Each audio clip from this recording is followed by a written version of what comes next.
देता हूं। वो पर्सनली बात मैं ये करना चाह रहा था कि 35 डेज सिर्फ बाकी हैं। कितने? सिर्फ और सिर्फ हमारे पास 35 दिन बाकी हैं। तो इसलिए अब अगले 35 नहीं बल्कि 53 डेज बाकी हैं। तो आपको ना अब ठीक है, 53 डेज हमारे पास बाकी हैं। 53 डेज या 52 या 50 डेज बाकी हैं, बस इतना काफी है। इसके हिसाब से पूरा 50 डेज की अपनी स्ट्रेटेजी बनाओ। पेपर 1 की क्या स्ट्रेटेजी है वो कहां से पढ़ेंगे, पेपर 2 की आप अपनी स्ट्रेटेजी बनाइए। ठीक है, पेपर 2 की और पेपर 1 की आपकी दोनों की स्ट्रेटेजी बनाइए। और सबसे इंपॉर्टेंट बात इसके दरमियान ये होगी, वो ये होगी कि आप अपने एक एक मिनट को बचाने की कोशिश कीजिए। ठीक है, एक एक मिनट को। अगर 6 घंटे की नींद है आपकी, सबका अपना अपना अलग बॉडी होती है, अपना अपना अलग हैबिट बना ली होती है नींद के रिलेटेड। तो आपकी अगर 6 घंटे की नींद है तो आप 6 घंटा ही सोएं, बिना वजह से कि ये विंटर सीजन है तो उसकी वजह से हम 7 घंटा सोएंगे, 8 घंटा सोएंगे, 9 घंटा सोएंगे। नहीं, ये आपके लिए नहीं है। होगी कभी अगली साल आपके लिए, आप सो लेना इसी विंटर के सीजन में 9 और 10 घंटा। लेकिन अभी अगर आप एग्जाम के लिए जा रहे हैं तो मत सोइए प्लीज, थोड़ा सा रहम कीजिए अपने आप पे। ये तो मैंने नींद के ताल्लुक से बोल दिया। इसी तरीके से कोई भी आपकी इधर उधर की चीजें हैं, प्लीज अल्लाह के वास्ते उनको कट कर दीजिए, खत्म कर दीजिए। पढ़ाई के अलावा, जेआरएफ के अलावा आपको कुछ दिखना ही नहीं चाहिए, तब तो आएगा, वरना फिर नहीं आएगा। ठीक है, पढ़ाई के अलावा आपको कुछ भी नहीं दिखना चाहिए इन दिनों में। बाकी रही मेरी बात, ठीक है, मुझे सिलेबस पूरा कराना है, मैं करा दूंगा और प्लानिंग है। और इसी का एमसीक्यूज जो होंगे वो हमारा रिवीजन की तरह बन जाएंगे। तो जो हमारे एमसीक्यूज होंगे इंशाल्लाह वो मैं आप लोगों के लिए कोर्स के उनको रिवीजन के तौर पे करा दूंगा, तो आपका रिवीजन भी हो जाएगा। रिवीजन हर बंदे मुतालिक बातें हो ही जाएंगी कुछ ना कुछ। जब उन क्वेश्चन को बनाएंगे उस तरीके से मैं उनको बनाऊंगा। 250 एमसीक्यूज बहुत ज्यादा होते हैं, तो जो एमसीक्यूज का सिलसिला है हमारा जो इसी में, वो आपका रिवीजन के तौर पे इस्तेमाल हो जाएगा। ठीक है, और उसको मैं एज अ रिवीजन के भी शायद अनाउंस करूंगा, तो नए बच्चों को उसमें इनेबल कर लेंगे। ठीक है, ताकि थोड़ा सा उस टाइम में भी कुछ नए बच्चों को ऐड लिया जाए, क्योंकि ये इरादा भी था कि एमसीक्यूज की वीडियो को नए बच्चों के को काम करना है। सिलेबस कंप्लीशन आपका यहाँ पर होता है तो वो मैं कराऊंगा और खूब अच्छे से कराऊंगा इंशाल्लाह। लेकिन प्रॉब्लम सिर्फ जो है सिलेबस के पूरे करने की नहीं है, समझ रहे हैं? यहाँ पे प्रॉब्लम सिर्फ सिलेबस के पूरा करने की नहीं है, बल्कि ये प्रॉब्लम भी है कि किन बच्चों को एग्जाम देना चाहिए और किन बच्चों को एग्जाम नहीं देना चाहिए। ये बहुत बड़ी है। तो उसके लिए मेरा गोल्डन रूल, जो अभी मैंने लाइव क्लास में नहीं बोला था लेकिन यहाँ पे मैं बोल रहा हूँ, पहले बताएं अब्दुल्ला मेरी आवाज आ रही है? गोल्डन रूल इसके लिए कि किनको आ रही है? जी सर, आ रही है आपकी आवाज। जिसको लगता है कि उसकी भी कर ली है और अगले 50 डेज में वो पूरे सिलेबस को दोनों पेपर के, यहां तक कि उसको लगता है कि वो 70% मार्क्स ले आएगा, 70%, यानी इतना सिलेबस भी कवर कर लेगा, या कह दो कि 70% वो सिलेबस कवर कर लेगा, 70 से 80% सिलेबस कवर कर लेगा। सिर्फ कवर नहीं करना है कि एक बार वीडियो देख ली, एक बार वीडियो देखने से किसी का कुछ नहीं होता। एक बार टीचिंग एप्टीट्यूड पढ़ने से किसी का कुछ 5-5 बार पढ़ना पड़ता है। जब आपका तैयारी होगी, जब आपका जेआरएफ निकलेगा, तब आप ये एक्सपीरियंस शेयर करोगे। एक बार पढ़ने से कुछ नहीं होता। तो ये काम अगर करोगे, जो कर लेगा वो एग्जाम दे दे, जिसको लगता है नहीं कर पाएगा, शायद करने की जो आवाज में होती है, प्रॉब्लम आ लर्निंग रही का है जो सर। स्टाइल होता है। जी आवाज में प्रॉब्लम आ रही, कट रही है थोड़ी सर। अच्छा अच्छा, हाँ शायद नेटवर्क अनस्टेबल है उसका। मैं ये बंद कर रहा हूँ, मैं माइक बंद कर रहा हूँ। ठीक है, अब शायद क्लियर आएगी। तो गोल्डन रूल ये है कि जो लोगों को लगता है कि वो सिलेबस पूरा करेंगे, ठीक है, जो लोगों को लगता है कि वो सिलेबस कर लेंगे या 70-80% सिलेबस अच्छे से कर लेंगे, पढ़ लेंगे, इसका मतलब ये पढ़ने का कि एक बार नहीं, सिर्फ एक बार पढ़ लिया, एक बार मेरा सरिया कर ली, नहीं, बिल्कुल भी नहीं। कई बार आप रिवीजन के साथ 3 4 5 बार अगर पढ़ के आप कर सकते हो, तब तो आपको एग्जाम में बैठना चाहिए, वरना एग्जाम में ना बैठे। ये उन लोगों के लिए, न्यू बंदों के लिए, जिन्होंने जून का समझ के स्टार्ट किया था, अगले एग्जाम का समझ के स्टार्ट किया था, या अभी 1 2 महीना पहले उन्होंने शुरू की है। बाकी जो बंदे ऑलरेडी बैठ चुके हैं, वो फेल हुए हैं, उनकी तैयारी में कमी थी, वो तो आप ही मेहनत के साथ जाएं, इंशाल्लाह आपका काम होगा। है आगे तो बहुत टाइम है। जो लोग दोहराए, जिनके दूसरे अटेम्प्ट चौथा अटेम्प्ट, उनके पास तो बहुत ज्यादा टाइम, उनको दिक्कत और परेशानी की बात नहीं है। मैं उनके मुतालिक बात कर रहा था जो फर्स्ट अटेम्प्टर होंगे, पहली बार जिन्होंने अभी मतलब शुरुआत की, कुल सिलेबस को समझना शुरू किया था, और हमारे साथ ऐसे काफी बच्चे हैं। तो उन लोगों के लिए अगर उनको लगता है कि अगले 50 दिन में वो कवर कर पाएंगे, चीजों को समझेंगे, ठीक है, और कर पाएंगे, अच्छा सा रिवीजन कर लेंगे, यहाँ तक कि 70 80% नंबर ले आए, ठीक है, 70 80 या 60 के आसपास, तो उन लोगों को फिर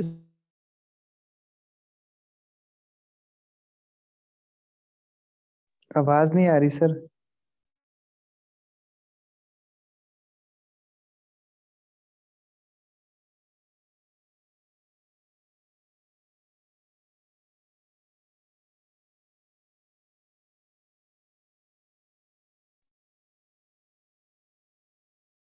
तो बात समझ में आ गई आपको? नहीं? हेलो? जी सर। जी जी। चलिए, तो हम शुरू करते हैं। आज इलिया अबू माजी के मुतालिक अदब महजर में से इससे पहले हमने जुबरान खलील जुबरान को पढ़ा था, तो आज हम इलिया अबू माजी के मुतालिक पढ़ेंगे। इनके लिए सबसे मोटी और बड़ी बात क्या है कि इनको, और ये सवाल आ भी चुका है, महजर का सबसे बड़ा शायर माना जाता है, अशआरुश्शुआरा फिल महजर, ठीक है। अशआरुश्शुआरा फिल महजर किसको कहा जाता है? आपका इलिया अबू माजी का। ये शायर हैं, अदीब हैं, अरबी हैं और लबनानीयुल अस्ल हैं। उसके अलावा इनके 6 दीवान हैं, उन 6 दीवान को मैं आपको अभी बताने की कोशिश करूंगा, बहुत ज्यादा इनका कुछ नहीं है, बाकी 3 4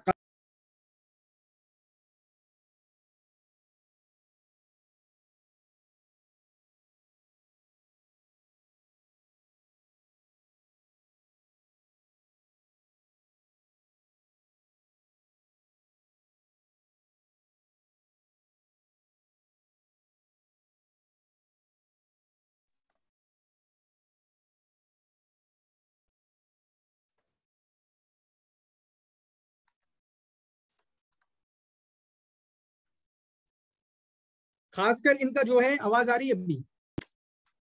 जी जी। मेरी किस्मत खराब है। ठीक है, तो असल में क्या ही बताऊं, कितनी मुसीबत है, जब लोगों के साथ नहीं था, क्या क्या मेरे साथ हो गया, मैं आपको क्या ही बताऊं। ठीक है, तो चलिए यहाँ पर देखिए, 1889 में इनकी पैदाइश हुई है और 1957 में इनकी वफात हुई है, ठीक है। 1889 में इनकी पैदाइश है और 1957 इनकी वफात है। इसके साथ साथ हमें काफी पता है कि 1889 में काफी लोगों की पैदाइश हुई है, जिनमें से हमने अभी तक शायद बहुत सारों को नहीं पढ़ा है, लेकिन बल्कि किसी को नहीं पढ़ा है। वो देखें कौन कौन है। आप देखें, सबसे पहले ताहा हुसैन की वफात भी कितने में हुई है? सर बोले पैदाइश 1889 में। पैदाइश पैदाइश सर, हाँ। तो हुसैन इक्काद। उसके पैदाइश, हाँ पैदाइश, अक्काद की, इसी तरह से मिसाल मारूफ की, ठीक है, और इसी तरीके से मिखाइल नाइमा की। ये आपके कितने लोग हो गए? 5 लोग हो गए जिनकी 1889 में पैदाइश की है। इसका एक नोट बना लेना कि 1889 की पैदाइश वाले हैं ये लोग। हालांकि एक अच्छी सी, बड़ी अच्छी सी किसी ने बनाई थी। तो 1889 में इनकी पैदाइश है। फिर उसके बाद सबसे पहले किसकी वफात हुई है? मीशाल मालूफ की। कितने में? 1942 में। फिर उसके बाद किसकी वफात हुई है? मिखाई इलिया अबू माजी की। कितने में? 1957 में। फिर उसके बाद किसकी वफात हुई है? फिर उसके बाद आपकी अक्कात की वफात हुई है 1964 में। फिर उसके बाद ताहा हुसैन की 1973 में। फिर उसके बाद आपका किसकी वफात हुई है? मिखाइल नाइमा की 1988 में। ठीक है, तो इस चीज को आप अच्छे तरीके से अपने जहन में बैठा सकते हैं। ये चीजें आपकी जरूर फायदा करेंगी। साउंड में इको आ रही है क्या? इको? नहीं, अब नहीं आ रही, पहले आ रही इको थी आ रही सर। है क्या? अच्छा अच्छा, वो नेटवर्क की वजह से हुआ होगा फिर ना। सर, हमीदा बोल रही है। अभी शायद हमारे पास बांग्लादेश से है ना। तो शायरुन व अदीबुन व अरबियुन लबनानियुल अस्ल, ये लबनानियुल अस्ल हैं। अबू माजी 1889 में इनकी पैदाइश, वो हमने देखा 1957 में इनकी वफात है। शायरुन अरबियुन लबनानियुन युअद्दु मिन अहम्म शुअराइल महजर, ये बड़ी बात है, देखें महजर के बड़े शुअरा में से माने जाते हैं। बल्कि मैंने कहा कि अशअरु शुअरा अगर किसी को कहा जाएगा तो इनको ही माना जाता है आपका महजर में, वरना इनके बराबर देखेंगे अगर रीजन भी मिल सकता है कि इनके जैसे इनके बराबर 6 दीवान है, इनके किसी है भी नहीं। वह मुअस्सिसी अर्राबिता अल कलमिया, राबिता कलमिया के मुअस्सिसीन में से भी हैं। तो राबिता कलमिया के मुअस्सिसीन में से आपके जुबरान खलील जुबरान, बल्कि जितने हम पढ़ेंगे ना ये पांचों आपके राबिता कलमिया के मुअस्सिसीन में से थे, फाउंडर्स में से थे।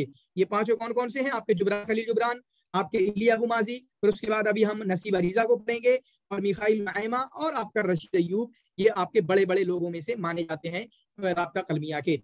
नशअ फी आइलतिन बसीततिल हाल, एक कमजोर घर में पैदा हुए। अक्सर आपके जो है मजहब वाले इसी तरीके के हैं बेचारे, हमने देखा ना, ले असबाबिन इक्तिसादिया, इक्तिसादी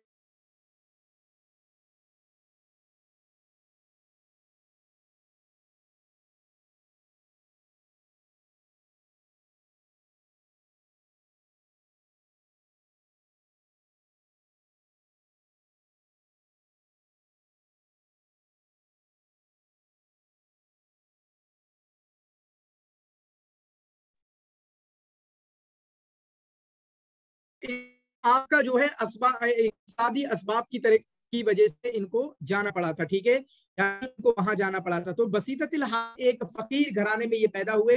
लिजालिका, और इसी वजह से लम यस्तते अन यदरुसा फी क़रियतिही, इनको अपने गांव में एक फॉर्मल एजुकेशन के तौर पे पढ़ने का मौका नहीं मिला। सिवा दुरूस अल इब्तिदाइया, सिर्फ जो है इब्तिदाई दुरूस ही हासिल कर पाए। फदखला मदरसतल मुहैदसा अल काइमा फी कनीसा, के कनीसा के चर्च के बराबर में एक मदरसा हुआ करता था, मदरसतुल मुहैदसा, उसमें इन्होंने तालीम हासिल की। तो देखें, एक छोटा सा छोटा पॉइंट, किसी चीज का नाम है, कुछ भी है, किसी जगह का नाम, किसी इंस्टीट्यूट का नाम, किसी मदरसे का नाम, तो आप ना उसको अपने जहन में बैठा लिया करें थोड़ा सा, उससे बहुत फायदा हो जाता है एग्जाम में। छोटा भी हमें एक हिंट मिल जाए बस, वो सही कराने के लिए हमारे लिए काफी होता है। देखें, जब लेबनान में इनको काफी भुखमरी का या इसी तरीके से काफी फकीरी का सामना करना पड़ा, बिहिल फक्र फी लबनान, लबनान में जब काफी ज्यादा इनको इस चीज का सामना करना पड़ा, राहला इलिया इला मिस्र, ये कब चले गए? 1902 में मिस्र चले गए। कहाँ चले गए? मिस्र चले गए 1902 में। अब यहाँ पर देखो 1902 लिखा हुआ है, लेकिन बहुत सारी जगहों पे 1900 भी लिखा हुआ है, बहुत सारी जगहों पे 1900 भी लिखा हुआ है, लेकिन जिस चीज को मैं राजे मानता हूं वो आपका आता है 1902, ठीक है। तो ऐसी चीजें आपको पता है, मैं बता देता हूं कि अगर कहीं पर डबल अकवाल मिलते हैं, दो तरह की चीजें मिलती हैं। बेहदफ तिजारत, तिजारत के हदफ से किसके साथ? माअम्मी ही, अपने चचा के साथ। अल्लदी कान यमतहिनु तिजारत तब, जो कि इनके चचा कौन हुआ करते थे? वो आपका सिगरेट वगैरह बेचा करते थे। क्या बेचा करते थे? सिगरेट वगैरह या ड्रग्स वगैरह या तंबाकू वगैरह इनके चचा बेचा करते थे। तो इनके चचा ने बहुत कम उम्री में, कितने, सिर्फ 11-12 साल की उम्र में इनको बुला दिया था पढ़ाई छोड़ के कि आओ मेरे साथ काम करो। चुनांचे इलिया अबू माजी देखें, इनके बाप का नाम क्या है? इनके बाप का नाम है जाहिर, जाहिर अबू माजी, जिनके 5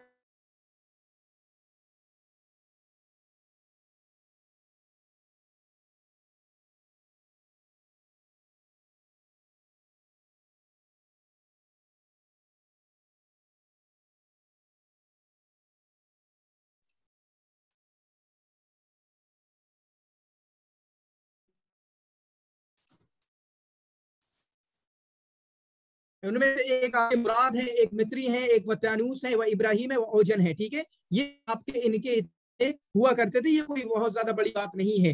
वक़द कान वालिदुहु रीफियुन, और इनके वालिद जो हैं वो देहाती हुआ करते थे। ये आ रही है क्या? हेलो, सर कट जाती है, बीच में गायब हो जाती है वॉइस। आवाज गायब हो जाती है? अच्छा अच्छा, हाँ अब्दुल्ला, जी सर। आप एक काम करो, मुझे जी सर। गूगल लिंक शेयर कर दो, ठीक है? देखते हैं उससे क्या चलता है। ऑफिस में करते हैं। अपने शाहीन बैच पे गूगल लिंक शेयर कर दो।